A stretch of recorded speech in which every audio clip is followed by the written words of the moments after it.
Hi guys. So I did a live about 2 seconds ago and I went so off topic. So I wanted to do this one and stay focused on topic. So I want to talk about if you tend to be someone who apologizes too much, if you feel like you're just being really nice. This is super important because if you are over apologizing, you will attract negative people in your life, not just narcissists, but generally people who are users or kind of walk on you a little bit.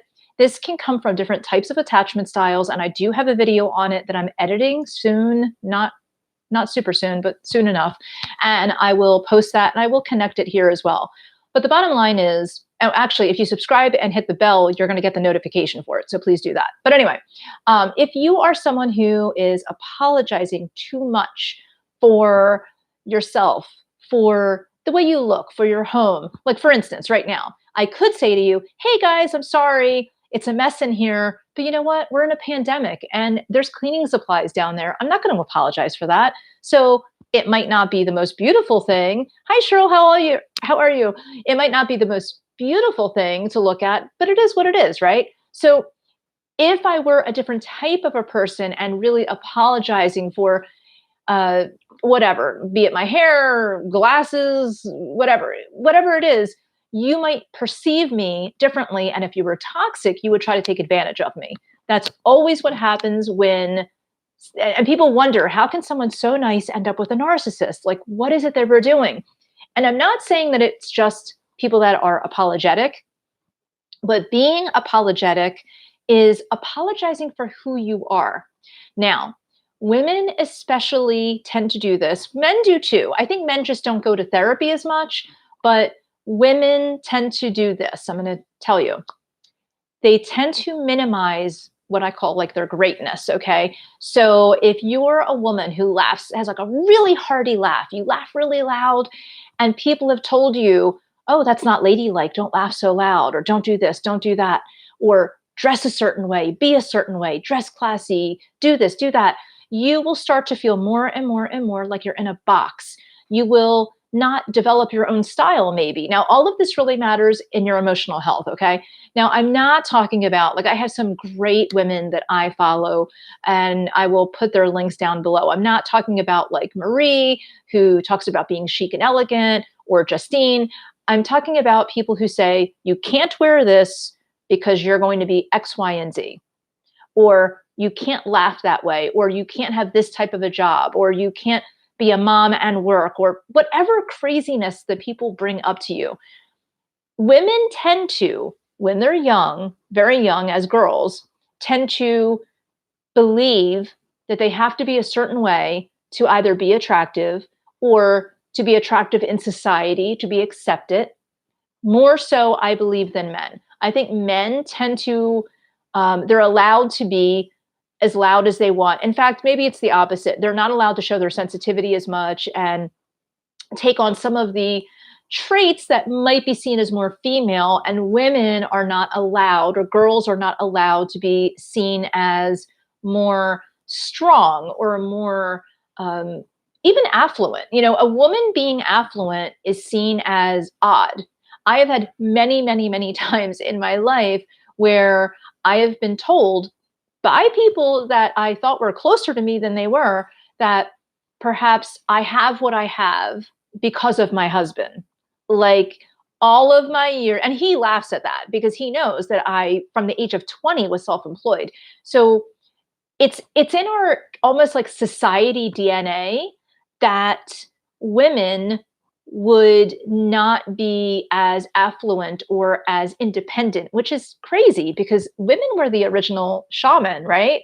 So women were the original healers and all of that. So, and speaking of that, my husband just came down the driveway and you might actually see him walking through. So we tend to apologize for ourselves and apologize for our greatness. And that limits us and that takes us farther and farther away from our truth. When we are farther from our truth, we become less of, we feel disconnected from ourselves, right? Then we might start purchasing more, or we might start doing something that is a distraction because the distractions are trying to fill up the void that we have. Now, if you are trying to get away from someone who is narcissistic or toxic, you're going to have a really hard time at doing that if you don't honor who you are and what makes you happy. So, the number one thing, if you want to get away from anyone that's toxic, be it a parent, a friend, a partner, whatever, is you need to just honor your truth and what makes you happy. And that's going to take a lot of inner reflection. And it's going to take a lot of really losing a lot of that society DNA that was thrown at you. Okay. And when you're able to do that, when you're able to honor who you are, then things get a little bit better. And then you can find someone who accepts you as you are and is understanding of, and not even understanding, like screw that. They're beyond understanding. They're accepting in a way that they should be accepting. Like you're not sitting around waiting for someone like this, like, oh, please accept me or please understand me. It should just be a given that you are with someone who understands you, who loves you, who treats you with respect. And you know what? Whatever you were brought up with, whether it was your parents' fault or just something where they fell short, and parents have that. Okay. I'm sure my kids are going to be in therapy. Well, they already are in therapy, but like deep therapy. You know, our parents do the best they can for the most part. Okay. Some of them are toxic, but some of them just mean well. But, you know, they're usually young and learning along the way. And if you're the firstborn, you're like the first pancake, right? Like you're the one that like looks like this emotionally. So sometimes you have a lot on your shoulders if you're the firstborn. And if you're the last one, your parents are like exhausted by that part. And they're like, you know, do whatever. And here's my husband. You can walk through. And this is live. So my husband will be walking through. He'll wave, maybe. There he is. He's waving. Hey, can you make coffee, please? Thank you. So anyway, okay. So how would you handle a dad who had surgery and was dying? No interest in anything I did my entire life. Oh, okay. Okay. So heard that. Let me wait for my connection again. Hopefully the connection is going to come back. So I don't know if you just heard that, Cheryl, because my connection was like a little funky right there. But is he actively right now in a space where he might be passing away? Or did this already happen and he passed away and you're dealing with the past? And yes, you can do things like, yes, you can approve of yourself. But if you're looking back at, let me just put in a nutshell without hearing what you have to say. If whether he passed away, attitude that he had, okay, that's right. You told me that I think before, right? Okay, so if you know that he was very dismissive of you, so that dismissive attachment style, it might be that he had a dismissive attachment style. Very possible. It may or may not be true that that's what he had, but he through either fault or no fault of his own, he was not able to show you the love or the interest that you deserved. So in that, it means that there might be a part of you that even if you approve of yourself, there might be this imprint of you that comes out when you meet others or when you're interacting in a relationship, whether it's friendships or a partner or whatever. There might be a part of you that comes out that just feels like, why aren't people seeing who I am? Like, why can't they see me as the person that I am trying to show them? So you might actually either overachieve, you might be a perfectionist and overachieve and very intellectual. And I kind of have the feeling that you're more that than this, which is the person who's just like, I give up. Like, I give up. No one can see me. I'm invisible. You're probably the overachiever, I'm guessing. So if you're someone who's like that, and I was like this, and I did have a father who was very unwell. And if you've heard my story at all, my father was in a car accident before I was born, was very unwell. And a lot of my formative years, he was sick and just like in bed and on medication. And in that era, it was like basically medication to numb him out. And it wasn't until my teen years that he started to really feel better. So I became an overachiever because he never went to any kind of plays or orchestra or anything that I was in until I was older. And then like the true him came out and he was like wanting me to do everything and like really supportive, probably pushy, but I enjoyed it because he was so supportive. But the bottom line is when you have someone like that and you're feeling like you need to just like do, it's overwhelming. And I know my husband's not going to come down and bring me coffee. I mean, sometimes he does, but he probably just wants to shower. He just got home from work and I'm going to be wrapping up here to be with him. But I want to tell you that I tend to do that, or I was doing that with my husband, and I still sometimes do, where I mean, like the first 5 or maybe 10 years of our relationship, it was heavily influenced by me wanting to prove to him that I had skills or talent or something. Like I always felt like I didn't notice it at first, but I was constantly like doing things and like, oh, I'm doing this, or oh, I won this, or I won that, or I was written up in this magazine. I was so focused on look at me, look at me, look at me, not like a narcissist. I didn't care who else saw me. I just wanted him, my husband, to like give me all the things that my dad did not. And I didn't realize I was doing that. And once I started realizing it, and once I really had a good cry with my husband, I was able to just kind of shed some of that. So sometimes it does take, I'm not saying you have to have like a big breakdown and cry, but like sometimes it does take really looking at the relationships in your life. Is there someone that you did that with, mirroring what I just told you? Or are you feeling like even in your perfectionism or your intellectualism, have you been too hard on yourself? Because if we had a parent that wasn't giving us what we needed, then we feel like we're never good enough. And that's why we keep achieving and achieving and achieving. And that gets old really quick because you never can be happy if there's always something up here. And yeah, definitely. Children can definitely be uh, the reward as well. So having children and having your children be super happy can be also something that we struggle with, especially as women, because we pride ourselves on being like a really good mom, right? And then if our children aren't happy, we think that reflects on us. Like, what did we do that our child isn't happy, or our child isn't succeeding in some way when we've given them the tools to do those things?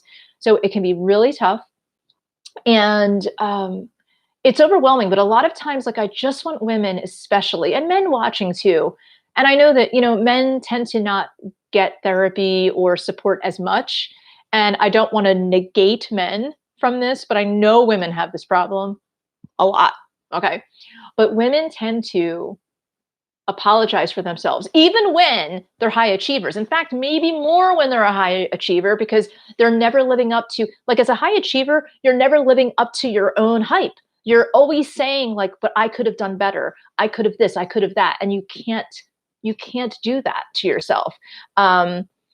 So what I did from the barrier from this personally was I just started realizing when I was bringing up to my husband, I actually would start fights with him. Like, you don't get super excited when I XYZ, like, or I was written up in Vogue, like in Vogue magazine, or, in the Washington Post, they mentioned me. Like, why don't you feel like that's like a big deal? And he would say, well, this happens a lot. This happens a lot to you. And I would think like, I'm this like little country girl from nowhere and I'm being written up in journalists are recognizing me. And really they're just getting sound bites. Like, it wasn't like some big giant thing. But bottom line is like, they really, I was feeling like, why isn't my husband being so like over the top? And don't get me wrong, he's incredibly supportive, and he's very proud of me, which I love. But how I broke the perfectionism and the wanting him to see me in a different way was when I realized I was doing it. And when I really started thinking about, like, it never even hit me until this point. Like, it didn't hit, I knew that my dad was unwell, but it never hit me that I was missing that from my father. So even though your father was unwell, even though he died recently as opposed to 30 years ago, like my father did, you still have to pretend, go through the training and go through the on my channel, I have narcissism recovery. Go to that first. And even though some of these things will not make sense to you, because it's not like your father was like actively a narcissist towards you, you still didn't get what you needed. He was still minimizing you, and you were still achieving, and you were still trying to be that person that he saw, and you were a little bit invisible. And people that have been in narcissistic abuse are also, um, yeah, it's so hard, so hard. I don't know, Cheryl, if you are in our Sanity Soiree, but definitely join it. It is amazing. And we also do Zoom meetings that are interactive. So as opposed to me just like babbling, you will be able to like talk. So this is something that I think is really important, that we as women especially need to understand that we don't have to be anything for anyone. We just have to get to what is our core. Now, for me, I will say that even after 10 years and even after knowing that like this is what I was doing in my relationship, I had to realize that um, this was really hard for me, and I didn't know who I was. Now, in behind me, you'll see some like knickknacks and stuff, okay? But this used to be a very colorful room, and I used to have lots of childhood toys. Like I love Snoopy and Woodstock, and I had a couple of Woodstocks up there, and I love the Beatles, and I used to have Beatles things all over. And this whole room had like 10 times more than what you see right now, 10 times more.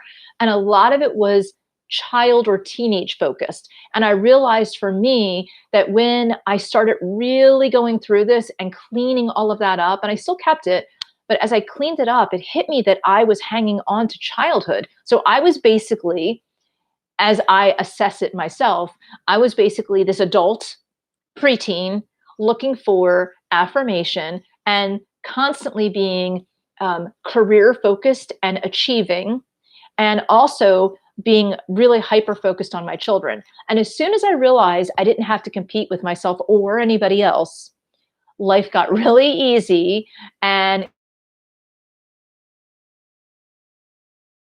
where things became really easy. And that's to stop doing a lot of one-on-one therapy with individuals and focus on a YouTube channel, because I was a journalist first before I was a therapist, and I missed aspects of journalism, which is for me, YouTube is bringing all of that together perfectly.